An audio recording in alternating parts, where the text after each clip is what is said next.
Hey, Converted Man here. Welcome to JMD Does Wolves Part 1. What is God made out of? God is a non-composite being. It is pure intentionality. Thomas Aquinas goes into this in his 5 ways, and Ed Feser's book, 5 Proofs of God, argues from Thomas Aquinas' 5 ways in a much more detailed way. So if you want to check that out, you can get his book. Really? Wow! That's it? One dude? Then a dude who wrote about the dude? Wow! That's amazing! I found some dudes that disagree. Here's a guy that says what God is made out of is human imagination.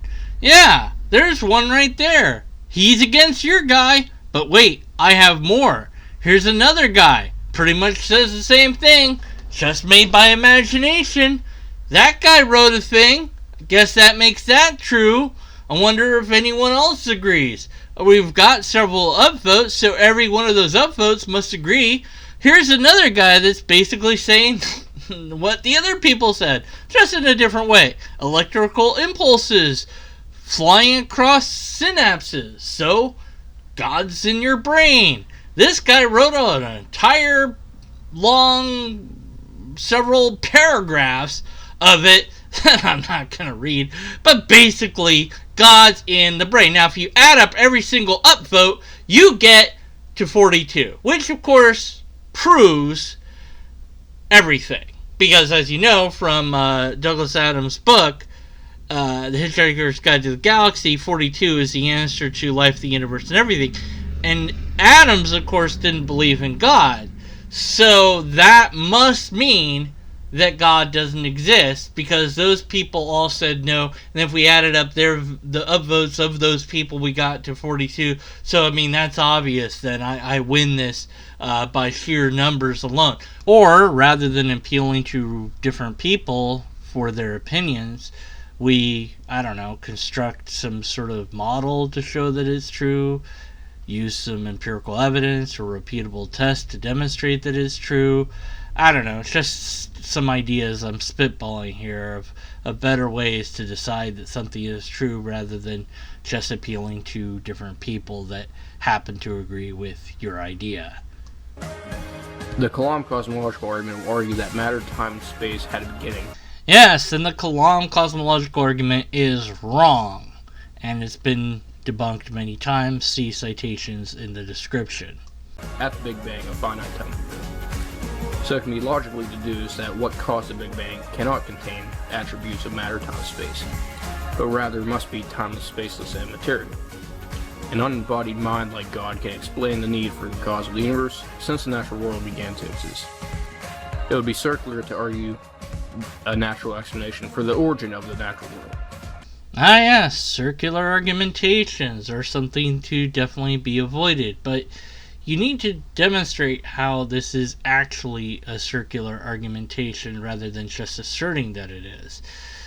So if nature indeed comes from nature, that's not circular necessarily. It might just be the way things are. Besides, nature came out in the 1860s. Oh, wait, that's the magazine. Maybe the universe came from another universe that came from another universe. Who knows? We do not know. The limit of logic is this. We cannot deductively reason out whence, where, how the universe came to be. Simply beyond the scope of logic. Nature coming from nature can be reduced to just nature. The sum total of reality, however it came about, is a natural order. Of course, the apologist asserts otherwise, depending on their theology. For some, there is a super nature, a supernatural, which seems to break from tautology in full. It's its own word, its own concept, unnecessary thing added on to what we already know. But this is what various different religions assert, broadly speaking. Things about God without demonstrating that those things about God are true. Perhaps using a truth table could be useful here. Anyone want to produce one of those for God? No? I wonder why. Oh well. Since the natural world began to exist. It'd be like me saying I'm the origin for my own origin, like I gave birth to myself, essentially. Finally, quantum mechanics shows that space-time and matter are not fundamental to the fabric of reality, but rather information is. And information comes from mind, so this argues for the existence of God. Citation required. This is an outlandish claim to make and smacks of pseudoscience and quantum woo. If this was true, wouldn't there be tons of scientific papers that were published and peer-reviewed about how quantum physics proves that a mind exists and proves God? No. This sounds almost like presuppositionalism in a way. Like, yes, the whole universe requires a mind, and that mind is God, because that mind is required for quantum physics, which is what the universe relies upon. Well, how do you know that? Because God is the mind that quantum physics relies upon to exist. Oh, really? Why have no scientists that are quantum physicists said this in any paper? Now, maybe separately they'll say it, but why not publish it and have it peer-reviewed? Perhaps because this conclusion is a philosophical one that shouldn't be intertwined with quantum physics. Just an idea. Arguments that range from the digital physics argument to the introspective argument show this. The fundamentals of the universe are dependent on mind rather than matter, and ultimately the information would be as well. To go into more detail about these arguments, a playlist from Inspiring Philosophy's channel will be added in the description for more information. Inspiring Philosophy. Really? Why not cite some atheist philosopher or something? I mean, or an actually published philosopher or some. I mean, you've got to be able to do better than IP. Well, maybe not. Why not just give one of the arguments? Yes, fleshing it out might take a video series, but you could at least present the argument here so I could see if it was valid and sound. But instead, I have to do your burden of proof by digging into an entire playlist to see what that argument is, then refute that argument because it's bound to be full of logical fallacies, only to have that refutation ignored, and then go right back to where I started, which is this video. Or you could have just saved me some of that time by giving me the argument. And if the argument was valid and sound, then I would be compelled to go look at his playlist. Oh, forget it. Whatever. Moving on. So essentially, God is non-composite. We can't speak in language of matter, time, and space, since matter, time, space is dependent on mind, aka God. Okay, so God is made out of nothing, or maybe it's made out of God, or maybe it's made of soul/spirit, which are either two different things or interchangeable depending on who you ask. Maybe God's made of something else that's not on the list, and that something else is something that somebody can provide in the comments below. But let's go over these three possibilities. Let's start with if God is made from nothing. Premise 1, nothing comes from nothing. Premise 2, God is made from nothing. Conclusion, God is nothing. Many apologists love to say that nothing comes from nothing, so I think premise 1 is highly supported among many apologists. Of course, premise 2 is stated by the person who I am examining here, JMD/Wolves Apologetics. So he does agree with premise 2. Not sure if he agrees with premise 1, but I would assume he does. I could be wrong, and then the conclusion would follow then from this modus ponens. Whoops! Kind of a problem there, but it's not my problem. Of course, according to my otherwise worthy opponent here, something coming from itself is a circular argument. So if God comes from God, then that's circular.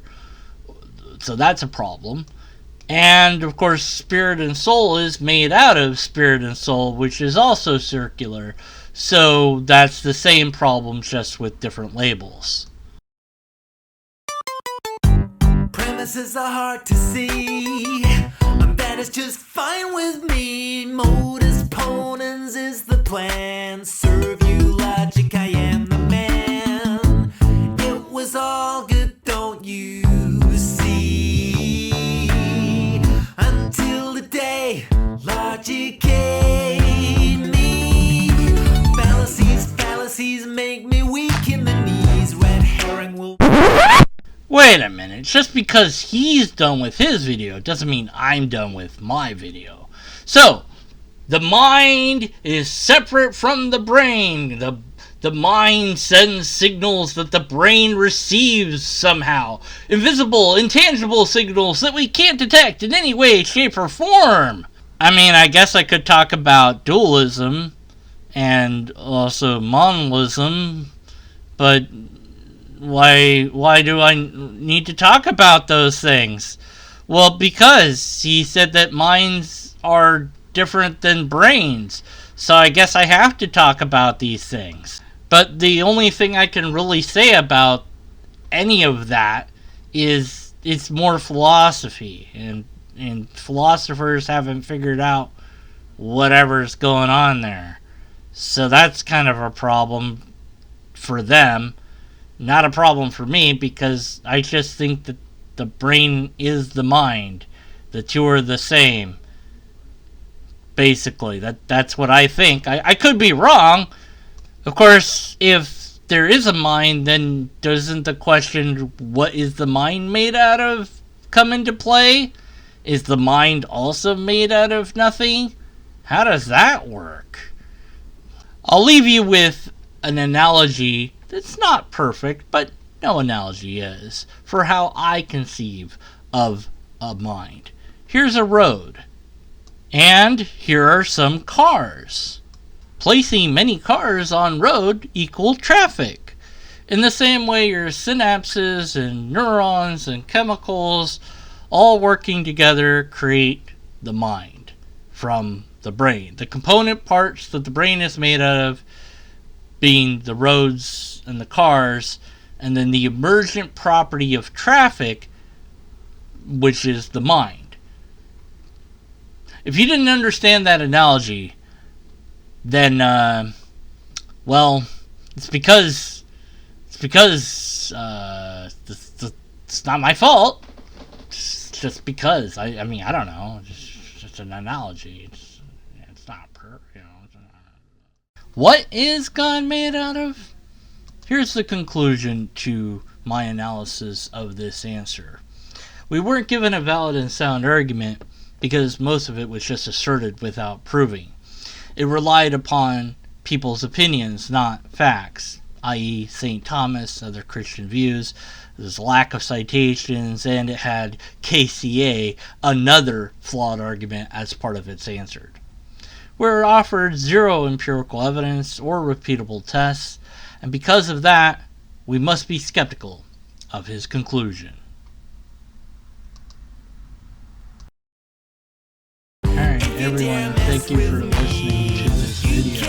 Please be sure to rate, comment, and subscribe if you haven't already. Hit that bell icon and let people know that this video exists so that YouTube will search and promote me more and I'll grow, and you can send money to me if you want by buying my book, Caught Between an Infinite Hope and a Finite Despair, currently available on Amazon. You could just send me money directly, I guess, if you want. I don't know if my PayPal link still works, but you can test it and find out for me if you want to. Anyways, so that's the end of this video. I appreciate your time and energy, and oh my word, that music is really loud, isn't it? Citation required. This is an outlandish